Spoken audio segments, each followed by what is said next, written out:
everybody. Good morning out there on the East Coast, Midwest, and, of course, the West Coast out there in North America. Both Canada and the United States, the two greatest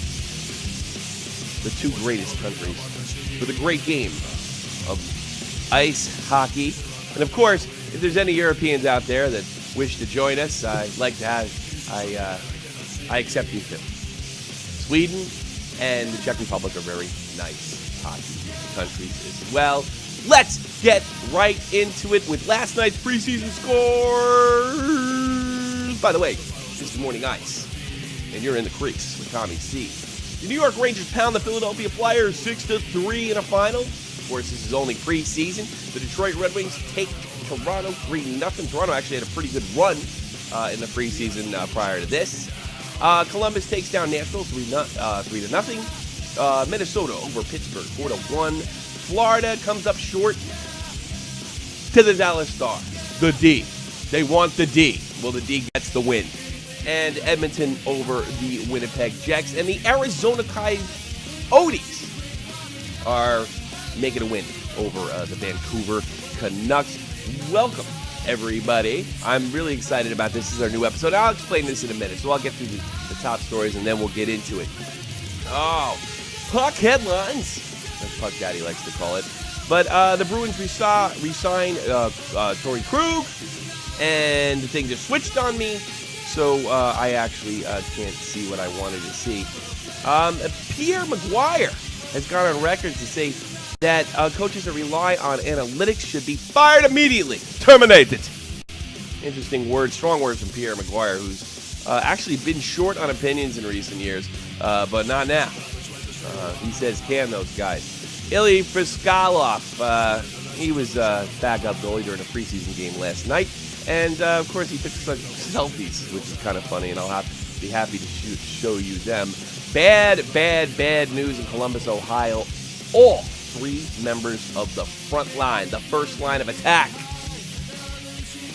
are out, either related to injuries and or contract disputes. The first line, let me repeat this, for the Columbus Blue Jackets is MIA. And we're going to be talking about all those subjects and a lot more in the crease with Tommy C. All right, let's get the sucker started. What are you listening to? You're listening to John Freeman's new record, the official musician for the Shot from the Point Productions channel. This is Secret Garden. Go check him out, johnfreemanmusic.com.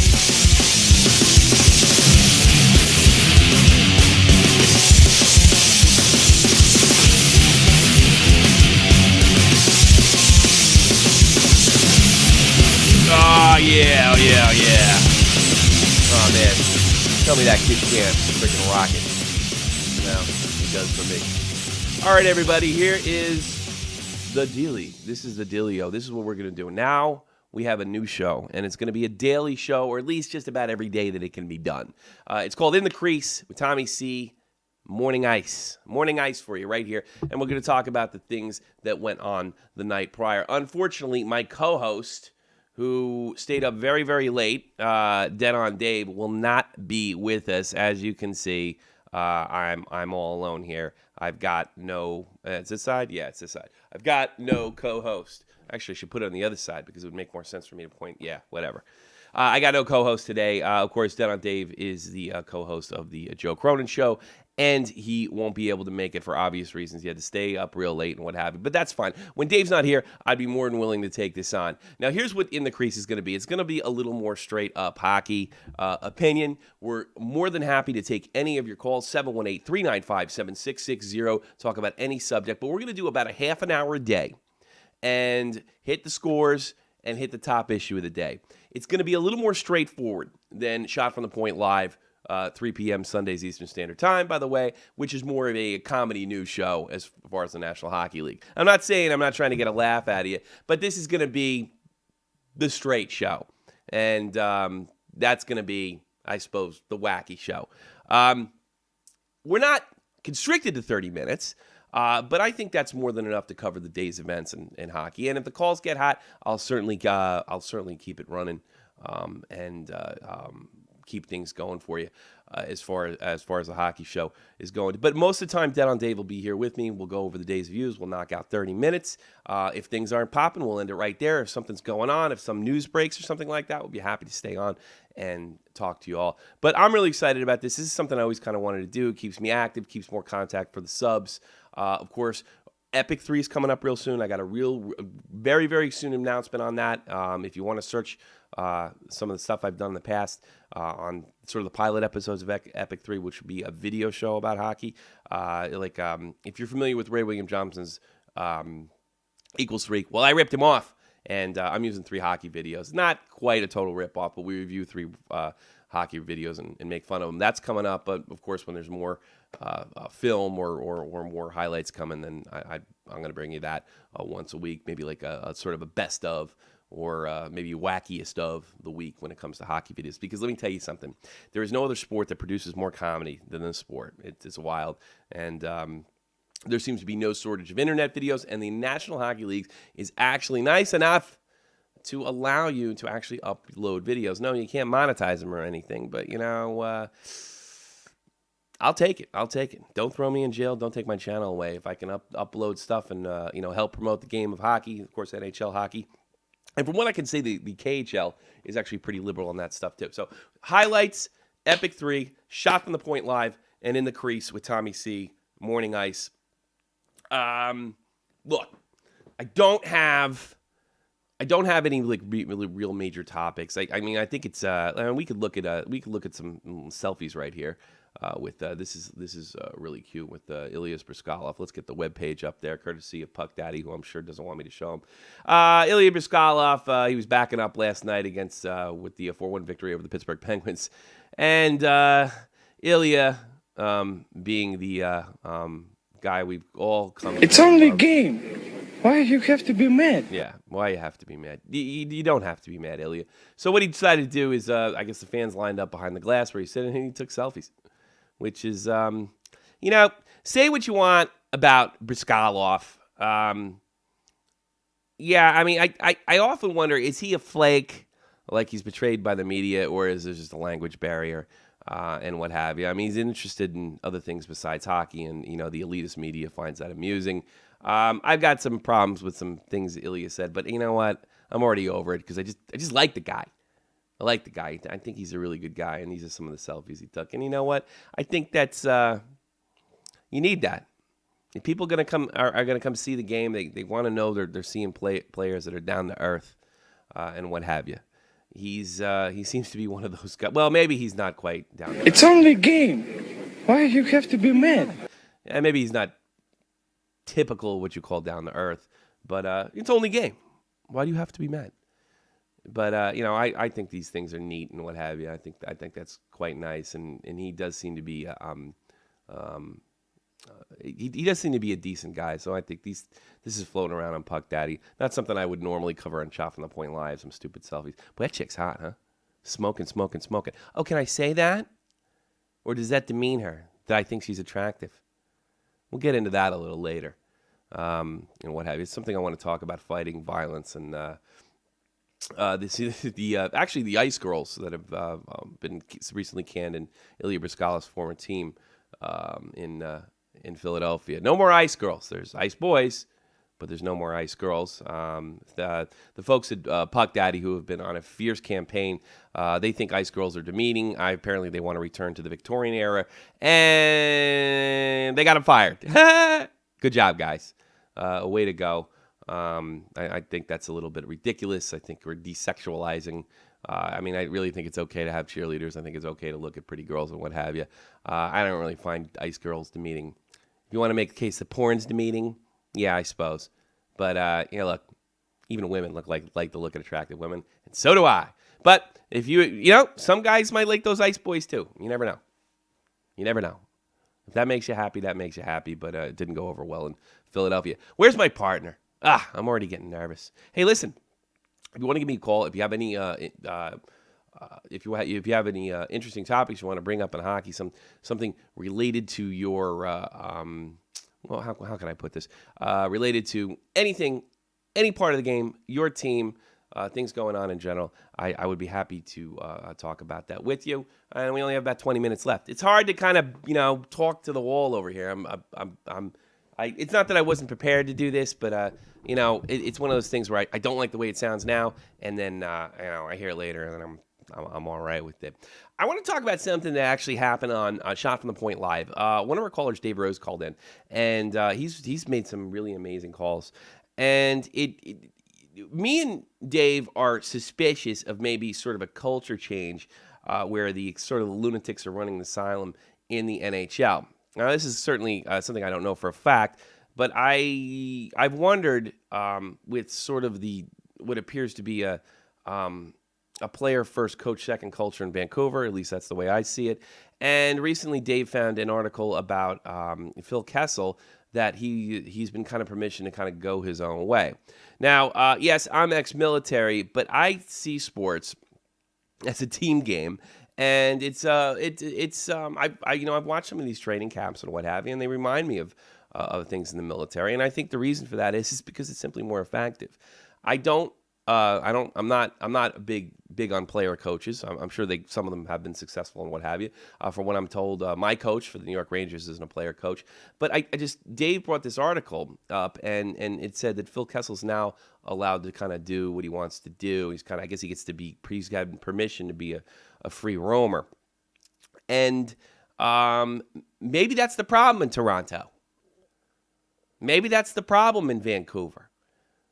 That these players, the skill players, kind of get so much sort of leeway that they kind of lose the team concept. Maybe that's why this team doesn't make the playoffs. Maybe why there's collapses.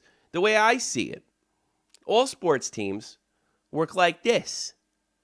The managers, the coaches, they're the officers. Players take orders. It's up to the GMs to kind of put the right weapons into place. It's up to the coaches to come up with a system. And if the players don't like the system, they can leave, or they can suck it up. They can suck it up and find a way into whoever that coach's system, even if they don't like it. I just don't see anything. If Phil Kessel, if this article, and I have no reason to doubt Dave Rose, but I mean, if this article says that he's got free, well, what about the other guys on the team? If he's got free reign, I don't like this. I think it's a recipe for disaster. And while I'm interested in what analytics, sort of Billy Bean analytics that have kind of are coming to the NHL next year, I'm not, as Greg Wyshynski puts it, an anti-stats guy. I'm, what you could say, skeptical, because hockey's not a turn-based game like baseball is, and maybe that's why it worked. I don't understand. I mean, I think. There's a million styles to choose from. There's a million coaches' styles. I think players are being paid to execute the coach's orders and not sort of get free reign. Now, you might argue that Wayne Gretzky and Mario Lemieux and maybe even Mark Messier had that sort of a leeway. They would be exceptional cases. I mean, we're talking, three of the greatest players of all time. And, Mark Messier was a guy who listened to the coach and fed the information down. I think if he had issues with coaches and management, he took it up when the season was over. Situations like Gretzky and Lemieux, they're so ridiculously talented, you might want to give them a little leeway. But they should still be a part of a system. Gretzky was team first. Messier was team first. When they were able to use sort of their fantastic gifts, they did, but they did it under the guise of the coach that was in charge. The system was in place.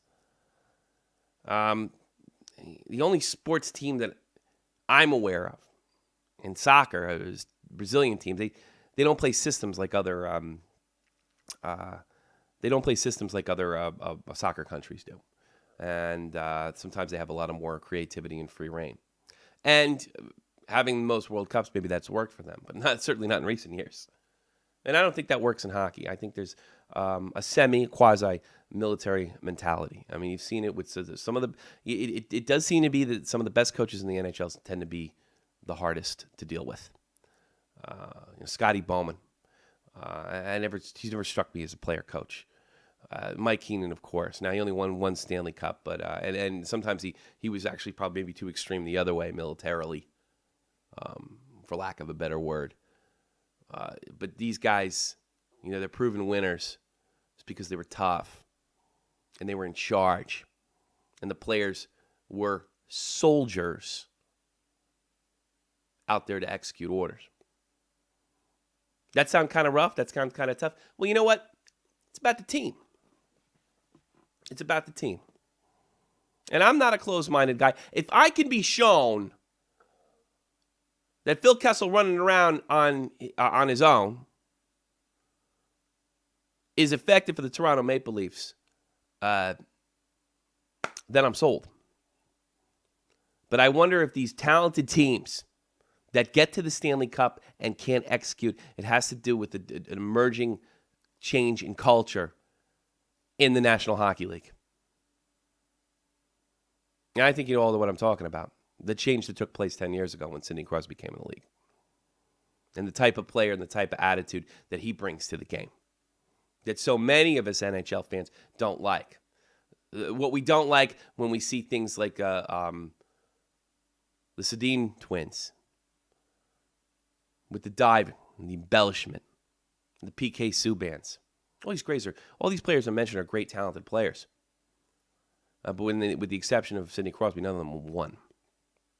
And Crosby has found in recent years spectacular ways to take terrible penalties in key times and give up huge power play goals in the playoffs. I mean, it's almost laughable how the Pittsburgh Penguins have found ways to lose series in the playoffs when in some cases they completely overmatch their opponent.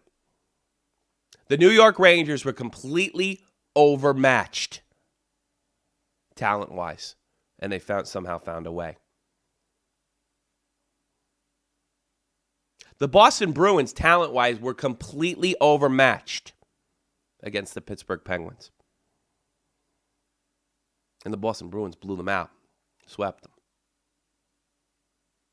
The Philadelphia Flyers in 2012, who wouldn't even make the playoffs the next year in the shortened seasons, were nowhere near as talented as the 2012 Pittsburgh Penguins. Is that a leadership issue? Is that a new culture change? Well, Matt Nistiga didn't think so. Brooks Orpik thought so. They did an article just prior to the start of the playoffs, or mentioned in the media, I should say, that there was a leadership issue with the Pittsburgh Penguins going into the playoffs. By the way, both these guys took off and went to Washington this year. Nowhere in this article did it mention the leader of those men, Sidney Crosby, who's generally considered the face of the league and the most polarizing star I've ever seen in any sport. What goes on in Vancouver? Do the Twins have too much leeway? What goes on in Toronto? Are the inmates running the asylum? Are they not under a disciplined system? Is this new hockey? I will leave that to you to decide. And I would love to hear from you. Please hit the like button, comment, set me on fire, or give me a call. 718-395-7660 or Skype me at Shot from the Point. Shot from the Point. Pierre McGuire.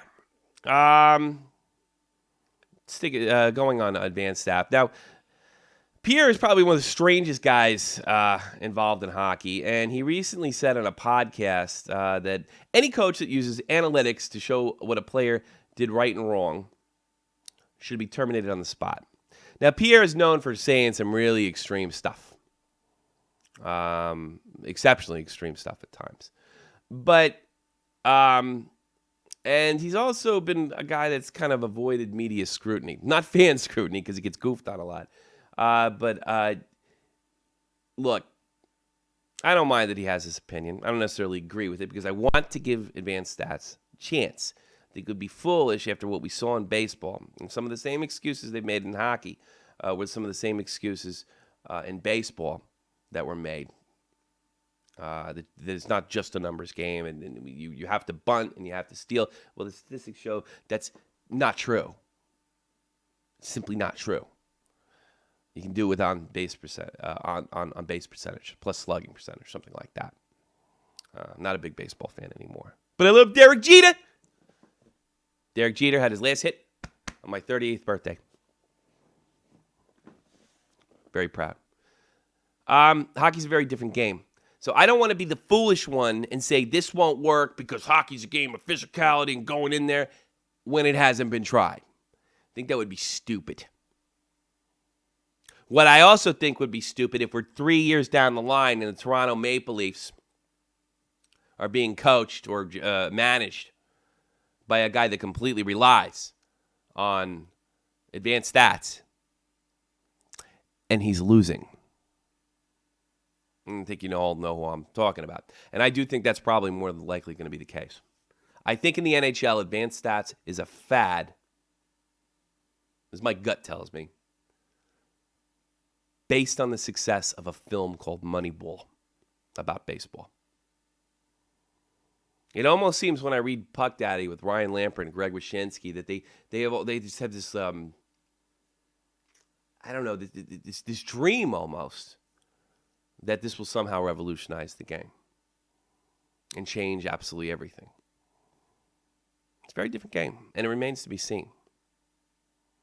Now, Kyle Dubas, I say his name right correctly for once, deserves a chance. And I don't even think if the Leafs have a losing season this year, I don't think you could blame that on Kyle. I think if the Leafs do have a losing season this year, it will very likely he will very likely be the general manager next year, and then I think you can judge with the moves he makes afterwards and what have you. There's also a lot of controversy about advanced stats as far as which ones are correct. And now we know the ones in baseball that work. We don't know. There's a lot of guys that look at it a lot differently. They have different takes. I've mentioned before on Shot from the Point Live that some analytics experts in hockey think that block shots should count. Others think only direct shots on goal, traditional shots on goal should count as part of a formula to decide who could be more effective. And as some reporters have brought out, are players even paying attention to advanced stats? Are they keeping track of these things? There's rumors that Sidney Crosby does, and what have you. It's just very hard for me to grasp that a game like hockey where scoring chance can be seen subjectively but not identified directly. What a real scoring chance is basically a subjective opinion. A home run is a home run. A ground rule double is a ground rule double, and a line drive off the wall is a line drive off the wall. There's simply no doubt about it. There's conditions in hockey that a turn-based game like baseball don't have to deal with. So my gut feeling is it probably won't work. But I think it would be ignorant. I think it would be downright stupid. Stupid. And you would be kind of a thick-headed old guy to say, don't give this stuff a chance. It doesn't mean it can't work. But I'm worried about in a couple years when it doesn't seem to be working, that its defenders will find reasons and blame other scenarios. Like there's too many enforcers, too many guys. You don't need guys that hit. Because their formula is incorrect. Their formula is wrong. And they'll just do anything to defend it. Well, it doesn't work because of this A, B, and C. If analytics work, they'll work right away. And the people that put the players in certain places for whatever reasons they did will be able to explain why it is a success and they will be able to point to data why that's successful. That's how we'll know analytics will work. So going back to Pierre McGuire, who has said some wild things, why I think this is the wrong way to look at it. I think there may come a time where you may be seeing these guys exit the league real quickly, or there may be fans demand it. Let me tell you something about analytics, too. And from what little that I understand, Adam, it will eliminate the enforcer. Because the enforcer, more than likely, with the exception of Dale Hunter, who had over, I don't know how many, he had like 1,000 points and 3,000 penalty minutes. Unfreaking heard of. With the exception of a guy like him, a guy like Thornton over in Florida, they really don't bring anything. It doesn't add anything that they actually hurt the team. I have trouble believing that because when I was a kid, the Philadelphia Flyers were more popular than the Rangers and the Devils. And it was a reason for that because they effectively utilized enforcers in the game. They used it as a tactic, whereas fights used to break out in the 50s, 60s, and 70s, or 50s and 60s, just because fights broke out. The Philadelphia Flyers used fighting as a tactic. And it worked. The Rangers in the 70s used to get embarrassed over there. And intimidation works. Something that analytics cannot take into account. Fear. Could I be wrong? Absolutely. Am I a math genius? Absolutely not. I'm not even a hockey expert. This is a fans network, and I'm one of them. And my buddies, like Boston Troy, Dead on Dave Bancura, Joe Cronin, Jeff Huffman, comedian Jake Link, we love this game. And we want to bring it to you in a different way. Not in a Keith Olbermann way, not in an ESPN way. We want to do it differently. Because I know fans don't talk like guys on ESPN. And I also know guys on ESPN don't know everything. I would love to see Greg Wyshynski, Ryan Lampert, Keith Olbermann, even, what's his name, McKenzie over there in Canada. Don Cherry. You want to prove to me you know something? Start picking games and start picking scores, and let's see who the best averages the best at the end of the year. God, just pick 80 games or 100 games where you think the scores are going to come out right and have reasons for it. Whoever wins that contest, which is very measurable, it's like a goddamn race. That's the guy who more than likely knows the most about hockey. Yeah, luck could be a factor. But like in the great game of poker, anybody can beat anybody on any given day. But over time, that's who you see who the great player is. And I think you could say that with predictions. How come these guys that know hockey so well and are so much smarter than you and me, how come we don't know how they're betting? And I'm not talking fantasy hockey either. I want to know outcomes. That's what I want. Outcomes. Thank you very much, everybody. I hope you tune in tomorrow and check out In the Crease with Tommy C. A little morning ice. We'll have more scores from the night before. There's more.